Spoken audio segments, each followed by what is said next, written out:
Hello and good morning everyone, welcome to Civil Step. Punjab PCS की जो mains की series PYQs की चल रही है उसमें साइंस एंड टेक्नोलॉजी के क्वेश्चंस मैं आपके साथ यहाँ पर डिस्कस कर रही हूँ, जिसमें कि 2014 यानी कि 2014 से लेकर के 2021 तक के क्वेश्चंस को हम लोग यहाँ पर डिस्कस कर रहे हैं। सो 2021 के जो पीवाईक्यूज हैं वो आपको मिल चुके हैं, वो मैं डिस्कस कर चुकी हूँ आपके साथ। एंड आज हम इसका पार्ट 2 यानी कि 2018 के जो पीवाईक्यूज हैं मेंस के, उनको मैं आपके साथ डिस्कस करूंगी। ठीक है, हम लोग शुरू कर लेते हैं। इस सीरीज में हम 2014 टू 2021 2014 से 21 तक के सभी पीवाईक्यूज मेंस के डिस्कस करेंगे। ठीक, एंड साइंस एंड टेक्नोलॉजी के क्वेश्चंस हैं जिनको मैं आपके साथ यहाँ पर डिस्कस कर रही हूँ। एंड ये 2018, तो 2018 में जो आपसे सवाल पूछा गया एक वो यहाँ पर है।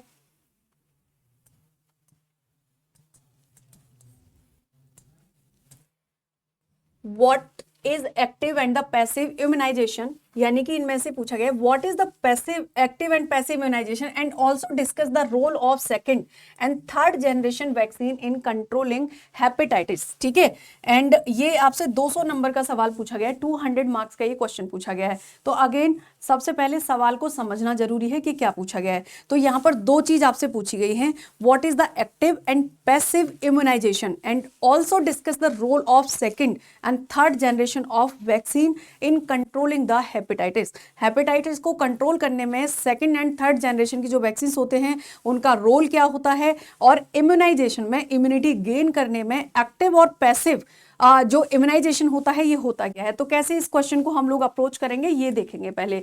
ठीक है, डायरेक्टिव्स इसके क्या हो सकते हैं। तो सबसे पहले देखो, identify and command the keyword. क्या करना है आपको, आइडेंटिफाई करना है कीवर्ड्स को। तो कीवर्ड आपको क्या मिल रहा है यहाँ पर, व्हाट इज, यानी कि ये जो सवाल है, ये जो वर्ड है व्हाट, ये आपके लिए कीवर्ड है। इसी के साथ एक और यहाँ पर कीवर्ड आपका है क्या, डिस्कस। ये सेकंड आपका कीवर्ड यहाँ पर है, ये पूछा जा रहा है कि डिस्कस करना है, क्या रोल करना है डिस्कस किसका, second and third generation of vaccine का। ठीक है, तो ये दो शब्द आपको आइडेंटिफाई कर लेने हैं, एक यहाँ पर ये हो गया, दूसरा आपका डिस्कस हो गया। अब what is the passive active and passive immunization, तो क्या करना है, क्लियर डेफिनेशन देनी है कि क्या होता है सक्रिय और निष्क्रिय immunization, active and passive immunization. इसी के साथ जो डिस्कस वाली बात है वहां पर क्या करना है, explain the detail and the significance. And आप ये आपके पास कीवर्ड्स हैं और पूरे आंसर जो क्वेश्चन है उसको ब्रेक करके आपको आंसर लिखना है। अपने आंसर को आप स्ट्रक्चर्ड कैसे करोगे, कैसे लिखोगे, तो definition of active immunization and the definition of passive immunization. तो ये वाला जो पार्ट है हमारा कंप्लीट हो जाएगा। सेपरेट हेडिंग बनानी है किसके लिए, second and third generation vaccine के लिए, कि क्या होते हैं सेकंड और थर्ड जनरेशन वैक्सीन, इसके लिए सेकंड अलग से हम यहाँ पे करेंगे। फिर यूज हेडिंग एंड सब हेडिंग्स किसके लिए, इंप्रूव क्लियरिटी एंड फैसला। जब आप इन चीजों को अलग अलग करके लिखोगे ना तो एक तो सारी चीजें शामिल हो जाएंगी, दूसरा क्लियरिटी यहाँ पर आपके आंसर में दिखेगी, और जो आंसर है वो जस्ट एक ऐसे नहीं लगेगा कि कोई कहानी आपने लिखी हुई है। ठीक है, ये कुछ छोटी छोटी चीजें होती हैं जिनसे आपको एक्स्ट्रा मार्क्स जो होते हैं वो यहाँ पर मिलते हैं। इस बात का हमेशा ध्यान रखना है कि एक्स्ट्रा मार्क्स आपको कैसे लेकर के आने हैं, क्योंकि नॉर्मल आंसर तो सभी लिख रहे होते हैं जिनके आंसर में कुछ ना कुछ थोड़ी बहुत यूनिकनेस होती है। जैसे फ्लो चार्ट हो गया, कोई डेटा आप डाल रहे हो, डेटा के साथ आपने उसका जो सोर्स है वो भी मेंशन कर दिया ब्रैकेट में वहां पर। ये कुछ चीजें ऐसी हैं जो आपको यहाँ पर एक्स्ट्रा मार्क्स दिलाती हैं, जिनकी वजह से आप मेरिट लिस्ट में नाम आता है। अदरवाइज तो नॉर्मल आंसर सब लिख रहे होते हैं। ठीक है, एंड यहां देखें इंक्लूड एग्जाम्पल्स। अब आपको एग्जाम्पल भी इंक्लूड करने हैं कि कौन से होते हैं एक्टिव और पैसिव। HBV वैक्सीन हो गया, HBIG एक यहाँ पर वैक्सीन है इंपॉर्टेंट फॉर द स्कोरिंग, ये आप एग्जाम्पल्स डाल सकते हो ताकि आपको अच्छे स्कोर मिले। And with the brief conclusion, और लास्ट में एक चीज जरूर देखनी है कि कंक्लूजन, जो कि बहुत इंपॉर्टेंट पार्ट होता है। जैसे आपका इंट्रो हो गया है ना, ये देखा जाएगा मेन बॉडी में क्या है, और उसके बाद सीधे आते हैं। कई बार तो यहाँ पर हेडिंग चेक किया इंट्रोडक्शन के बाद और कंक्लूजन, तो इन चीजों का आपको बहुत ज्यादा ध्यान रखना है यहाँ पर। इसी के साथ आप आगे देखें, नेक्स्ट हम चलेंगे अपने आंसर पे कि आंसर हमें इसका लिखना कैसे है। तो आंसर की हम जब बात करते हैं यहाँ पर इंट्रोडक्शन, परिचय इसका देख लेते हैं। इम्यूनाइजेशन इज अ की व्हाट इज इम्यूनाइजेशन वाला जो सेक्शन है उसको हम कवर कर रहे हैं। तो इम्यूनाइजेशन इज अ की and public health interventions for the prevention and the control of infection disease including viral hepatitis. ठीक है, जो हेपेटाइटिस होता है ये एक विषाणु के द्वारा होने वाला रोग है, एक वायरल डिसीज होती है, and which remains a major global and the national health burden. It works by enhancing the body's immune defence either active or the passively. ठीक है, अब एक्टिव इम्यूनाइजेशन क्या है इसको हम सेपरेटली डिस्कस करेंगे, और पैसिव इम्यूनाइजेशन क्या है इसको भी अलग से डिस्कस करेंगे। तो एक्टिव इम्यूनाइजेशन क्या है? Involve administration of vaccine containing weekend and inactivated or the recombinant antigen that stimulate bodies produce its own antibodies and immunological memory. It provide a long-term protection and the form of backbone of preventing programs. Vaccine against hepatitis A and hepatitis B are examples. तो hepatitis A और hepatitis B के लिए जो vaccine हैं वो कैसे हैं? Active vaccine हैं, एक्टिव इम्यूनाइजेशन के अंतर्गत यहाँ पर आते हैं। अब जो पूछा गया था what is the active and passive immunization, तो इसको देख लेते हैं कि पैसिव इम्यूनाइजेशन यहाँ पर क्या है। ये फर्स्ट हमने देखा, इसको सेकंड हम देखेंगे कि ये क्या है। So refers to the administration of preformed antibodies to provide immediate protection and though the short-lived and crucial in emergency post-exposure situations such as the use of hepatitis B immunoglobulin जिसको HBIG बोलते हैं in newborns of infected mother after the needles stick injuries। ठीक है, तो ये हो गया आपका यहाँ पर पैसिव इम्यूनाइजेशन। अब हम देखेंगे कि सेकेंड जनरेशन और थर्ड जनरेशन वैक्सीन क्या होते हैं, इनको भी सेपरेटली डिस्कस करना है। तो देखें नोटेबली अभी हम यहाँ पर सेकंड जनरेशन की बात कर रहे हैं। ठीक है, कि सेकंड जनरेशन जो वैक्सीन होते हैं वो क्या होते हैं। So notably recombinant hepatitis B vaccine produce through the genetic engineering, यानी कि जेनेटिक इंजीनियरिंग के द्वारा उनको प्रोड्यूस किया जाता है जो आपके सेकंड जनरेशन वैक्सीन होते हैं, and are highly safe and immunogenic, और बहुत ज्यादा सुरक्षित भी होते हैं, and their large scale use है substantially reduce hepatitis B transmission, और इनका काफ़ी ज़्यादा यूज करने से जो हेपेटाइटिस बी होता है उसका ट्रांसमिशन यानी कि उसका जो संक्रमण है वो काफ़ी ज़्यादा रुक गया है। एंड इसी के साथ हम यहाँ पर नेक्स्ट देखेंगे आगे थर्ड जनरेशन वैक्सीन के बारे में। तो थर्ड जनरेशन जो वैक्सीन होते हैं वो क्या है। सो देखें incorporate additional viral antigen and the advanced recombinant techniques offering better immune responsive in the vaccine non-responders। अब यहाँ पर हम कंक्लूजन देखेंगे कि इसका कंक्लूजन, इसका जो निष्कर्ष होगा वो क्या होगा। Thus, a combination of active and passive immunization supported by advanced vaccine generations plays a vital role in the effective control and possible elimination of hepatitis। तो यहाँ पर हमने अपने इस आंसर में ये भी देखा what is the active and passive immunization, हमने ये भी देखा what is the second and third generation vaccine, और हमने यहाँ पर रोल भी देखा कि इनका रोल क्या है। तो आपने देखा कि जो रोल सेकेंड जनरेशन वैक्सीन हैं या एक्टिव पैसिव वैक्सीन हैं, इनका रोल क्या है, हेपेटाइटिस को प्रिवेंट करने में ये काफी ज्यादा लीड कर रहे हैं। ठीक है, इसी के साथ जब हमारा दूसरा क्वेश्चन है, दूसरा क्वेश्चन भी आपका 200 मार्क्स का ही है। ये सवाल है what are monoclonal antibodies and what role they can play in the diagnosis and therapy of the various disease.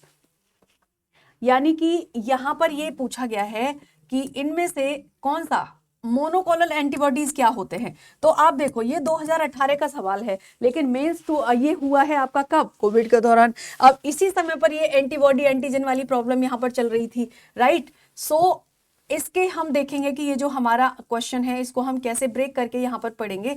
तो what are monoclonal antibodies and what is the role they can play. Again keyword पहचानने हैं, तो keyword में आपको यहाँ पे आप देखो कीवर्ड में सबसे पहले ये राइट व्हाट आर मोनोक्लोनल, तो हमको यहाँ पर क्या करना है, डेफिनेशन लिखनी है, डिफाइन करना है। And what is the role, तो इसका रोल क्या है। सेकंड हमारा कीवर्ड यहाँ पर ये हो गया कि इसका रोल क्या है, ये देखना है किसमें, diagnosis and the therapy of various disease. Again यहाँ पर देखो आइडेंटिफाई द डिमांड, क्या डिमांड कर रहा है वो आइडेंटिफाई करना है, तो डिफाइन करना है, डेफिनेशन लिखनी है मोनोक्लोनल एंटीबॉडीज की कि मोनोक्लोनल एंटीबॉडीज होते क्या हैं, और इसकी डेफिनेशन लिखने के साथ साथ एक्सप्लेन करना है इनके रोल को, किसमें, डायग्नोसिस एंड द थेरेपी में। अब यहाँ पर आप देखो इंट्रोडक्शन क्या होगा, तो ब्रीफ डेफिनेशन देनी है और उसका इंट्रोडक्शन लिखना है। जब आप इसकी मेन बॉडी लिखेंगे तो यहाँ पर आपको क्या करना है, डायग्नोस्टिक रोल लिखना है, लाइक एलिसा होता है, कैंसर मार्कर होता है, प्रेगनेंसी टेस्ट होते हैं, इन्फेक्शियस डिसीज होते हैं, इनके लिए जो भी टेस्ट होते हैं उन टेस्ट के बारे में यहाँ पर लिखना है। And therapeutic role, targeted treatment in the cancer and the autoimmune disease and the infection. उसके बाद कंक्लूजन लिख देना है, ठीक है। तो इसको हम अपना आंसर फ्रेम करते हैं। इंट्रोडक्शन आप देखें इसका, मोनोक्लोनल एंटीबॉडीज का, एंड रोल देखेंगे और इसका सिग्निफिकेंस देखेंगे क्या होता है। तो मोनोक्लोनल एंटीबॉडीज, जिसको MABs भी बोलते हैं, are highly specific antibodies and produced in the laboratory. कैसे, जब बॉडी हमारी खुद से एंटीबॉडीज को प्रोड्यूस नहीं कर पाती है तो आर्टिफिशियली लेबोरेटरी में ये एंटीबॉडीज को प्रोड्यूस किया जाता है प्लाज्मा के थ्रू, और इन्हीं को बोला जाता है मोनोक्लोनल एंटीबॉडीज, ठीक है। प्लाज्मा निकाल के वहां पर इनको प्रोड्यूस किया जाता है from a single clone of a B lymphocytes using the hybridoma और द रिकॉम्बिनेंट टेक्नोलॉजी। और इसमें जो टेक्नोलॉजी इस्तेमाल की जाती है मोनोक्लोनल टेक्नोलॉजी में, जो आपका मोनोक्लोनल एंटीबॉडी के दौरान जो टेक्नोलॉजी का इस्तेमाल किया जाता है वो कौन सा है, रिकॉम्बिनेंट टेक्नोलॉजी का इस्तेमाल किया जाता है। And being the identical in structure they bind selectively to particle antigen or epitope and enabling targeted medical applications. Alright, इनका रोल क्या है, जो मोनोक्लोनल एंटीबॉडीज हैं डायग्नोस करने में किसी प्रॉब्लम को, इनका रोल क्या होता है वो देख लेते हैं। कोविड के दौरान बहुत चर्चा में थी मोनोक्लोनल एंटीबॉडीज, राइट। सो देखो, monoclonal antibodies are extensively used in diagnostic tools due to their precision and the reliability. They form the basis of immunological tests such as the ELISA, radioimmunosensitivity or the rapid antigen detection kits for the disease like HIV, hepatitis, malaria, कोविड-19, है ना। और देखो ये period वही लगभग चल रहा है, कोविड-19 के दौरान बहुत ही ज्यादा डिस्कशन इनका हो रहा था, बहुत ज्यादा ये न्यूज में थे लगातार। And help detect the tumor markers are used in the immunohistochemistry and imaging to locate and the cancerous tissue, thereby aiding early diagnosis and the disease monitor. And therapy में क्या रोल है, ये तो हो गया डायग्नोस करने में role इनका।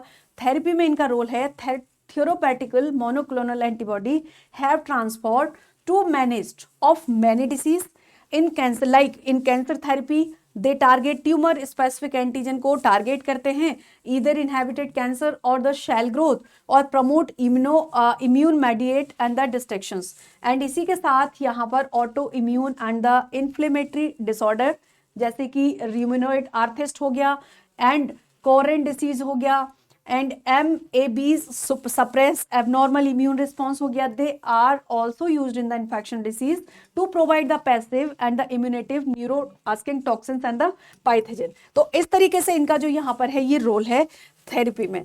अब इसका निष्कर्ष आप देखें, इसका कंक्लूजन क्या है। तो conclusion, overall monoclonal antibody represent a cornerstone of the modern precision medicine, offering targeted diagnosis, ठीक है, and the effective and safer therapy across the wide spectrum and disease। तो ये जो यहाँ पर होता है टारगेट थेरेपी के द्वारा, यानी कि जैसे जीन ऑल्ट्रेशन हो गया या कोई भी चीज जिस जहाँ पर प्रॉब्लम है, जिस एंटीबॉडी या जिस सेल में प्रॉब्लम है, उस सेल को टारगेट करके उसी को वहां से रिड्यूस किया जाता है, ठीक है। तो ये हमारा सेकंड क्वेश्चन था, 2018 में पूछा गया। एक और सवाल यहाँ पे पूछा गया है, क्वेश्चन नंबर 3। तो क्वेश्चन नंबर 3 जो है वो है right a note on Li-Fi and differentiate between Li-Fi and wifi. आप एक चीज ध्यान से देखिए, पंजाब PCS बहुत ज्यादा हद तक UPSC को फॉलो करता है, ठीक है। तो कई सारी चीजें आपको वही दिख रही होंगी जो उन्होंने या तो प्रीलिम्स में पूछी है या किसी न किसी जगह मेंस में थोड़ा कहीं ना कहीं से स्टेटमेंट उठाया हुआ है या टॉपिक उठा लिया है। जैसे लाइफाई से रिलेटेड भी सवाल 2018 में UPSC के प्रीलिम्स में आया हुआ था, राइट। तो right a note on Li-Fi and differentiate between the Li-Fi and wifi, 100 words का नोट इस पर लिखना है। और इसी में एक और सेक्शन उन्होंने दिया हुआ है B, इसमें करना है discovery of graphene a form of carbon is through to be the wonder material which will change to the world in many ways and write a short note on graphene। तो graphene पर short note लिखना है and its possible impact on industry, और इसके क्या possible impact हो सकते हैं इंडस्ट्री पर ये भी लिखना है। तो 100 वर्ड्स इस टॉपिक पर यहाँ पर हमें लिखना है और एक शॉर्ट नोट लिखना है। तो हमने अपना जो पहला पार्ट 2021 के जो क्वेश्चंस डिस्कस किए थे वहां पर भी आपने देखा था कि जब हमको किसी टॉपिक पर शॉर्ट नोट लिखना है तो किस तरीके से अपने आंसर को फ्रेम करना है। अगेन शॉर्ट नोट में इंट्रो भी लिखना है आपको और उसके सिग्निफिकेंस भी लिखने हैं, कुछ उसका वहां पर जो भी ऑल ओवर हम सारे मल्टी डायमेंशनली उसको क्या करेंगे यहाँ पे कवर करेंगे। तो अप्रोच देखेंगे, ब्रीफली डिफाइन करना है लाइफाई को। LiFi as a light based wireless communication technology होता है एंड इसी के द्वारा यूजिंग इन एलईडीज, जो कि एलईडी वगैरह में यूज किया जाता है, ठीक है। एंड इसके द्वारा इसी के साथ core explanation mention working principles like data transmission या तो modulation of the visible light, right. Applications या सिग्निफिकेंस क्या हो सकते हैं and highlight use such as the high speed data security, hospitals, aircraft, smart cities में ये यूज किया जाता है। डिफ्रेंशिएट करना है किसको, लाइफाई को वाईफाई से, और 3-4 यहाँ पर हम लोग क्रिस्प डिफरेंस लिख देंगे इनके बीच में दोनों में कि क्या क्या डिफरेंस है बिटवीन लाइफाई और यहाँ पर आपका जो वाईफाई है उसके क्या डिफरेंस है, तो ये यहाँ पर देखेंगे। एंड स्ट्रक्चर आप जब करेंगे तो शॉर्ट पैराग्राफ स्मॉल यहाँ पर लिखेंगे एंड इसी के साथ कंक्लूजन आप देखेंगे। सो अब हम पहले करेंगे यहाँ पर लाइफाई वाईफाई के बारे में। तो इंट्रोडक्शन यहाँ देख लेते हैं क्या है। लाइफाई का इंट्रोडक्शन देखें आप। लाइफाई क्या है, light Fidelity. Light fidelity is an advanced wireless communication technology that transmit data using the visible light from LED bulbs, and it represents the breakthrough over conventional wireless system, providing faster, secure and interference-free data transmission। तो ये आपका Li-Fi है, ठीक है। And main content के बारे में देख लेते हैं। यूपीएससी ने प्रीलिम्स में ये सवाल Li-Fi, आपका Li-Fi और वाईफाई से रिलेटेड यहाँ पर ये पूछा था, ठीक है, कि इनमें डिफरेंस क्या है, इससे रिलेटेड यहाँ पर ये सवाल पूछा था यूपीएससी ने प्रीलिम्स में, और मेंस में यहाँ पर इन्होंने पूछ लिया है। तो आगे देखो क्या मेन कंटेंट इसमें होता है। Lifi can achieve very high data transfer rates by modulating light at a rapid speeds and imperceptible to human eye. It's ideal for the environment where radio frequency communication is restricted, such as hospitals or the aircraft.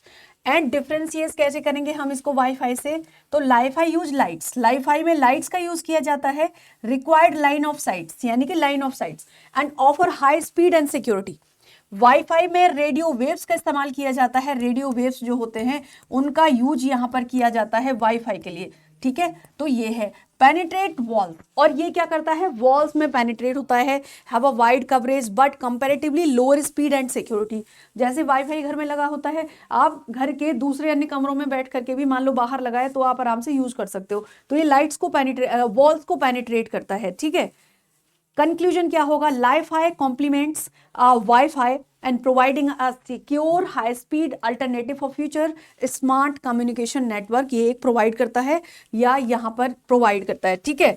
अब इसी के साथ हम section B जो हमारा इसी में है ग्रेफीन के बारे में, उस पर शॉर्ट नोट देखेंगे। तो सेक्शन बी हमारा यहाँ पर है discovery the graphene a form of carbon is the through be a wonder material which will change the world in many ways। तो राइट अ शॉर्ट नोट किस पर ग्रेफीन पर हमें यहाँ पर शॉर्ट नोट लिखना है और इसके पॉसिबल जो भी इम्पैक्ट हो सकते हैं इंडस्ट्री पर उनके बारे में बताना है। तो अगेन हम यहाँ पर भी जब इसे लिखेंगे तो इसका इंट्रो देंगे। इंट्रो में हम यहाँ पर देंगे ग्रेफीन के बारे में। तो ग्रेफीन क्या है पहले ये लिखेंगे, व्हाट इज ग्रेफीन, है ना। व्हाट इज ग्रेफीन जब यहाँ पर आ रहा है ये क्या है, तो ऑब्वियसली बात है कि डेफिनेशन की बात हो रही है। इसी के साथ देखेंगे कि ये एक वंडर मटेरियल कैसे है।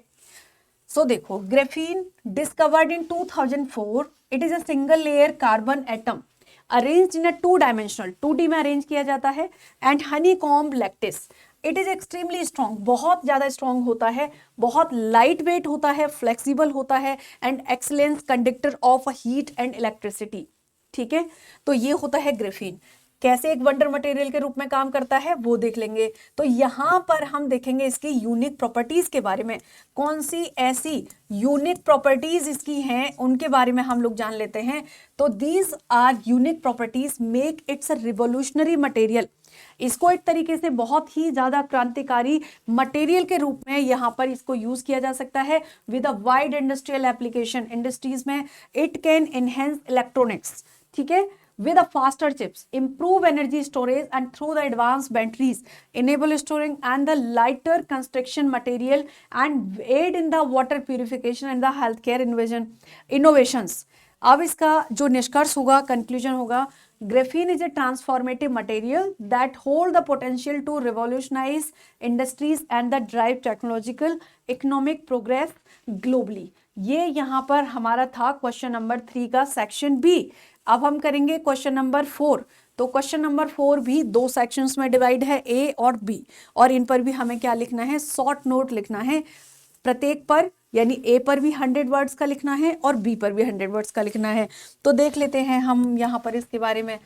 Role of robotics in medical science, एक शॉर्ट नोट हमें लिखना है कि जो रोबोटिक्स है उसका मेडिकल साइंस में क्या रोल है। तो role of robotics in medical science. And B हमें लिखना है व्हाट आर हाइब्रिड्स, है ना, हाइब्रिड वर्ड आपने सुना होगा। हाइब्रिड क्या होता है, how do they differ from hybrid. जैसे वाईफाई, लाईफाई को वाईफाई से अलग करना है, अलग करके समझना है, ऐसे ही हाइब्रिड को हाइब्रिड से अलग करके समझना है कि ये कैसे हाइब्रिड से अलग होता है जो हाइब्रिड होता है।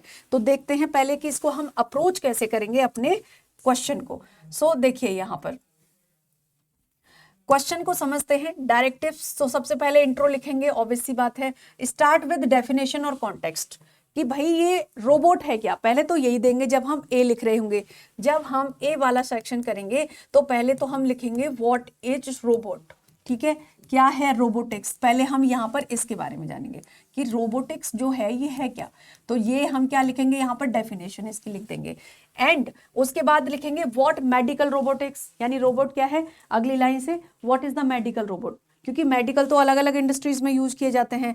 तो वो रोबोट कौन से होते हैं जो मेडिकल फील्ड में यूज किए जाते हैं, की रोल क्या है इनका, mention the surgical robots, rehabilitation robots, diagnostic robots, telemedicine, and be conscious but the specific. हमें क्या करना है यहाँ पर, कंसाइज करना है लेकिन स्पेसिफिक रहना है, बहुत ज्यादा डिटेल में नहीं जाना है, बट ज्यादातर चीजों को शामिल कर देना है।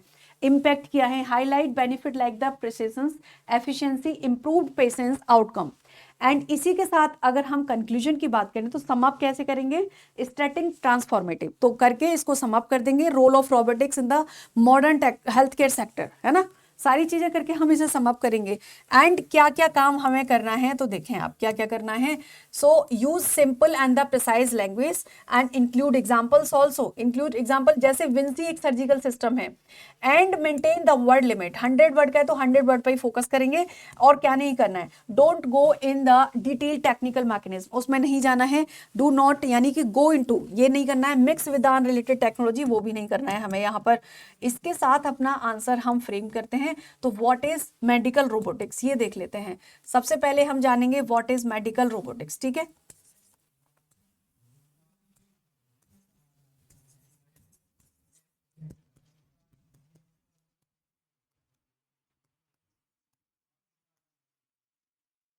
व्हाट इज मेडिकल रोबोटिक्स, इसके बारे में हम समझते हैं in introduction. Robotics is emerging as the transformative force in medical science, integrating technology with the health care to enhance precision, efficiency and the patient outcome, ठीक है। इसी के साथ आप देखो मेन बॉडी में हम यहाँ पर लिखेंगे कि इसका रोल क्या है। तो यहाँ हम लिखेंगे role of medical, role of robotics, यानी कि जो रोबोटिक्स है मेडिकल फील्ड में इसका रोल क्या है। तो अब हम यहां पर ये देखेंगे। तो surgical robots like the da Vinci system enabling minimally invasive procedure with a higher accuracy, less blood loss, faster recovery हो जाती है। Robot assist in diagnostic, laboratory automation and patient monitoring के लिए रोबोट्स का इस्तेमाल किया जाता है। फिजियोथेरेपी रोबोट के द्वारा कराई जाती है, रिड्यूसिंग ह्यूमन एरर, ताकि जो ह्यूमन एरर होते हैं उनको यहाँ पर कम किया जा सके।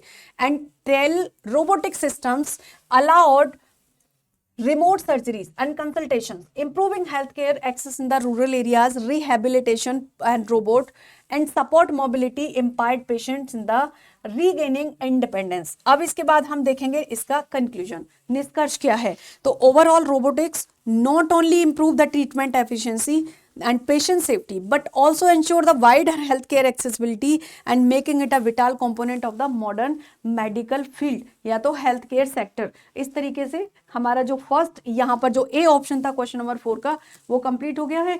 नेक्स्ट जो बी है, बी सेक्शन को देख लेते हैं। What are hybrids and how do they differ from hybrid. Again इस पर भी 100 वर्ड्स का हमको एक शॉर्ट नोट लिखना है। तो देख लेते हैं यहाँ पर 100 वर्ड्स के शॉर्ट नोट्स में कि इस क्वेश्चन को हम अप्रोच कैसे करेंगे। तो इस क्वेश्चन को किस तरीके से अप्रोच करना है वो जानते हैं। अगेन हमको यहाँ पर डायरेक्टिव्स देखने हैं। तो डेफिनेशन क्या है, व्हाट आर हाइब्रिड्स। तो जब भी व्हाट आर हाइब्रिड्स ये पूछा जा रहा है तो सीधी सी बात है, आपको यहाँ पर क्या लिखना है, आपको यहाँ पर डेफिनेशन के बारे में बात की जा रही है कि डेफिनेशन लिखना है। एंड डिफाइन करो क्या है what is hybrid, cell with nuclear DNA from one specific and the cyto, इसी के साथ कंपैरिजन करना है हाइब्रिड के साथ। तो हाइब्रिड्स में क्या होता है, results of sexual reproduction between the two species. And hybrids क्या होता है, created artificially by focusing cytoplasma of the one species within the nucleus of another। ठीक है, हाइब्रिड क्या होता है, result sexual reproduction between two species. और hybrid क्या कह रहा है, created artificially by fusing the cytoplasm of one species with the nucleus of another. Hybrid inherited both nuclear genome, hybrid mainly nuclear genome plus foreign organelles. ठीक है, and conclusion यहाँ पे करना है। अगेन आपको डोज देख लेने हैं, keep comparison, focus on the nucleus and the cytoplasm and confused नहीं होना है हाइब्रिड और हाइब्रिड में। ठीक है, तो मिलाना नहीं है, अलग से दोनों को डिफ्रेंशिएट करके लिखना है। इस तरीके से हम अपना ऑप्शन जो हमारा बी है उसको कवर करेंगे। तो देख लेते हैं यहाँ पर हम अपने आंसर के बारे में। देखो इंट्रोडक्शन में हम क्या लिखेंगे, व्हाट इज द हाइब्रिड। तो hybrid or the cytoplasmic hybrid, यानी हाइब्रिड को साइटोप्लाज्मिक हाइब्रिड भी कह सकते हैं, are cell created by combining the cytoplasm. Cytoplasm में क्या क्या होता है, इंक्लूडिंग माइट्रोकॉन्ड्रिया, है ना। जब हम जनरल साइंस पढ़ते हैं और उसमें जब हम शेल बायोलॉजी पढ़ते हैं, जब हम शेल के बारे में पढ़ते हैं, कोशिका के बारे में पढ़ते हैं, तो साइटोप्लाज्म, शेल मेम्ब्रेन, न्यूक्लियस, ये सारे हमारे क्या होते हैं, शेल ऑर्गेनल्स। तो जब आप इनको देखते हैं, including mitochondria of one shell with the nucleus of another. This techniques is widely used in genetic research, medicine and the biotechnology, and इसी को हम बोलते हैं क्या, हाइब्रिड। तो इसके बाद मेन बॉडी में क्या यहाँ पर देखेंगे, तो अनलाइक ट्रेडिशनल हाइब्रिड, जैसे ट्रेडिशनली हाइब्रिड होता है उसकी तरह ये नहीं है।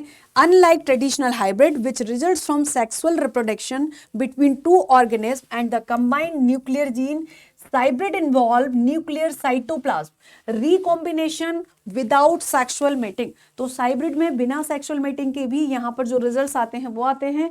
And hybrid inherited traits from both parent, hybrid में दोनों के जीन यहाँ पर आते हैं, ट्रेट्स आते हैं। बट हाइब्रिड में, while hybrid allow study of mitochondrial disease, right, and genetic engineering and the creation of novel cell line for the therapy. इसी के साथ इसका कंक्लूजन आप देखें, in essence hybrid are laboratory engineered shell focusing on the cytoplasmic nuclear interactions where is the hybrid is naturally or the artificial bred organism। यानी कि इसमें क्या होता है कि दो अलग अलग प्रजातियों की जब मेटिंग होती है तो उसके थ्रू यहाँ पर जो रिजल्ट्स आते हैं वो आपके आते हैं हाइब्रिड। अब हम चलेंगे अपना 2018 के नेक्स्ट क्वेश्चन की तरफ, जो है हमारा क्वेश्चन नंबर 5। क्वेश्चन नंबर 5 में है व्हाट इज IRS। IRS क्या होता है, Indian remote sensing. Indian remote sensing क्या है, अगेन कीवर्ड आपके पास आ गया। ठीक है, एंड इसी के साथ satellite system, what is IRS, यानी कि what is the Indian remote sensing satellite system and what role it. So इसके बाद second keyword, what role it can it play in the conservation of biodiversity and through monitoring and the assistance and how far remote sensing has been successful in the doing so। और जो remote sensing होता है वो ऐसा करने में कहाँ तक सक्सेसफुल है। तो 2 से 3 कीवर्ड्स आपके पास यहाँ पर हैं। पहले हम देखेंगे इस क्वेश्चन का कि इसको हम अप्रोच कैसे करेंगे, ब्रेक करके। ठीक है, देखो ये समझना बहुत जरूरी है, जब भी कोई क्वेश्चन आपके सामने है, पहले तो हमारे पास अगर फुल फ्लेज मटेरियल होगा उसका, हमने उसके बारे में पढ़ा होगा, तो हम उसको कर सकते हैं।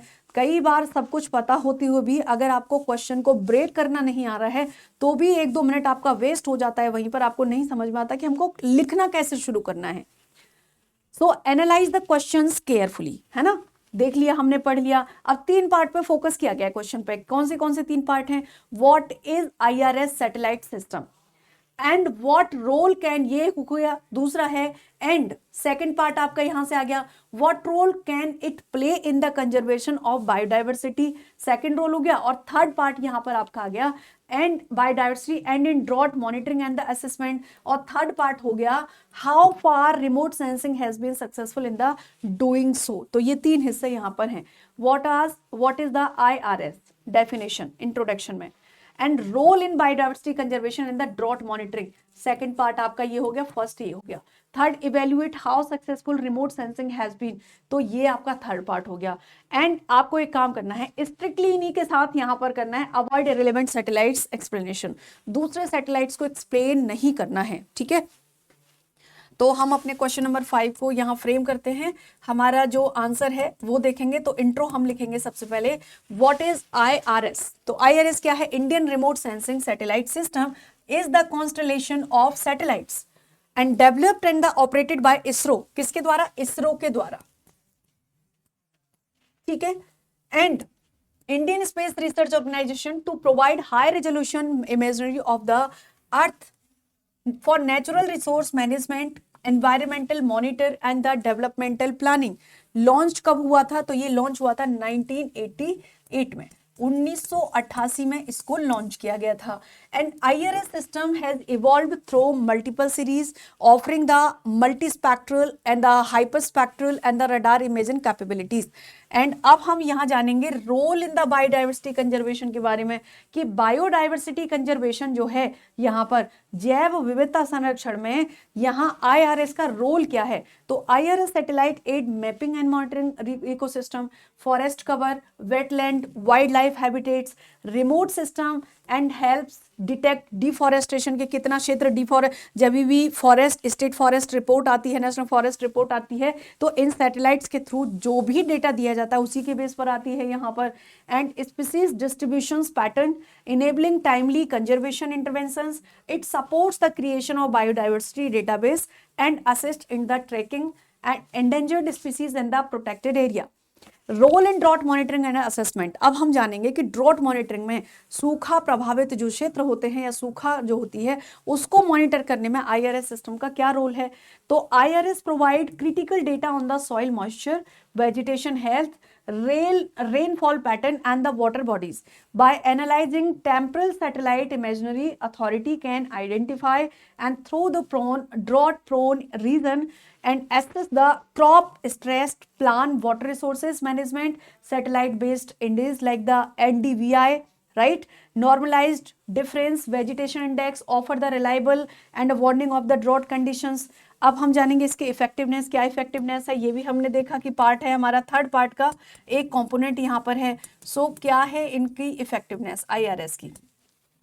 Remote sensing has been largely successful in enhancing decision making, ठीक है, enabling the real-time remote and improving the precision of the biodiversity drought management strategies. However, challenge remains in the integrating satellite data with the ground level verification and local ecosystem dynamics. Conclusion अगर आप देखें, निष्कर्ष यहां पर देखें क्या है, the IRS satellite system has emerge as the vital tool for sustainable environmental management in India and providing actionable insights for the biodiversity conservation and drought mitigation, thereby supporting ecological security and the rural resilience. यहां पर है। तो ये था हमारा question number 5। अब हम बात करेंगे क्वेश्चन नंबर 6 के बारे में, जो कि हमारा 2018 में ही पूछा गया है, 200 वर्ड्स का, ठीक है। तो what is the current status of tuberculosis in India? वर्तमान में ट्यूबरक्लोसिस का क्या इंपॉर्टेंस था, ये आपसे पूछा गया। 2018 का ये मेंस की बात हो रही है, ठीक है।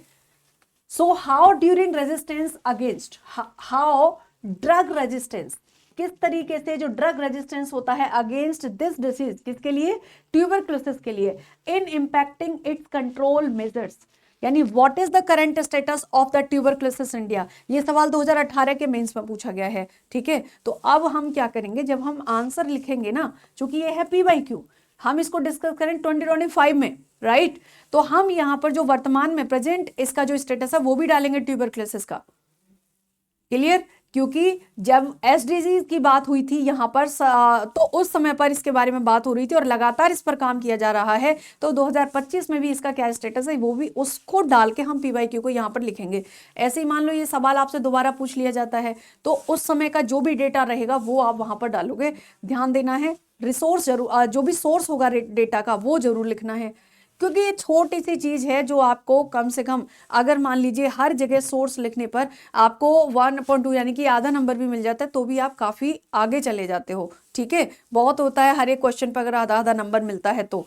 आगे देख लेते हैं अप्रोच क्या है, इंट्रोडक्शन। तो ब्रीफली डिफाइन करना है कि टीबी को है क्या, TB and it's public health significance, what is the current status. तो पहले तो ये बताना है व्हाट इज द ट्यूबरक्लोसिस, तो डिसीज है, कैसा डिसीज है, किसके द्वारा होता है, शॉर्ट में बता दे रहे हैं। उसके बाद बताना है करंट स्टेटस इसका क्या है वर्तमान में, and how drug resistance against this disease, जो ड्रग रेजिस्टेंस होता है वो इस बीमारी के अगेंस्ट कैसे काम करता है और उसका कंट्रोल मेजर्स जो हैं वो किस तरीके से प्रभावशाली हैं ये देखना है। ड्रग रेजिस्टेंस, तो explain MDR and the XDR TB, its effect on treatment, cost and TB control measures. Inclusion, इसका हमें लिखना है कंक्लूजन, क्या नहीं करना है पहले वो देखो। तो क्या करना है, use recent data and B concise structured and the focus in India, क्योंकि इंडिया के बारे में ही पूछा गया है ट्यूबरक्लोसिस को लेकर के। डोंट, तो क्या नहीं करना है, avoid detail treatment protocols and global history नहीं लिखनी है, क्योंकि बात केवल भारत की हो रही है, बात केवल भारत की हो रही है तो आपको ग्लोबल हिस्ट्री नहीं लिखनी है। क्या करना है, ओनली अबाउट इंडिया, यही डिस्कस करना है आपको, ओनली अबाउट इंडिया। आपका जो डिस्कशन है सिर्फ यहाँ इंडिया पर बेस्ड होना चाहिए इसके बारे में। एंड इसी के साथ हम आगे देखेंगे अपना जो आंसर है वो फ्रेम करेंगे क्वेश्चन नंबर 6 का। तो देखो आंसर इसका क्या है, सबसे पहले हम देखेंगे इंट्रो, ठीक है। तो ट्यूबरक्लोसिस जिसे शॉर्ट में बोलते हैं टीबी, जो कि एक बैक्टीरिया की वजह से होता है, एक जीवाणु की वजह से होता है। Tuberculosis is a chronic infection disease caused by the Mycobacterium tuberculosis and remains one of India's leading public health challenge. Despite significant progress over the last decades, India continued to contribute largest share of global TB cases and making effective control measure an urgent priority. ठीक है, इसी के साथ आप इसका current status देख लेते हैं भारत में क्या है।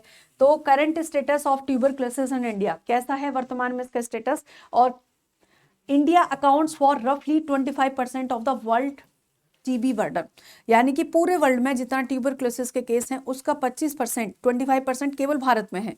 And with an incident rate of about 187 to 195 case पर lakh population in the recent estimates, a significant decline हुआ है 237 पर markedly from around 53 in 15 से लेकर के अभी 2024 यानी लास्ट ईयर जो ये आया, TB related death have decreased. हाँ, ये बात है कि अब वर्तमान में जो भी डेटा यहाँ पर प्रकाशित हुआ है 2025 में, उसके अकॉर्डिंगली जो टीबी से होने वाली मृत्यु है वो भारत में कम हो गई है।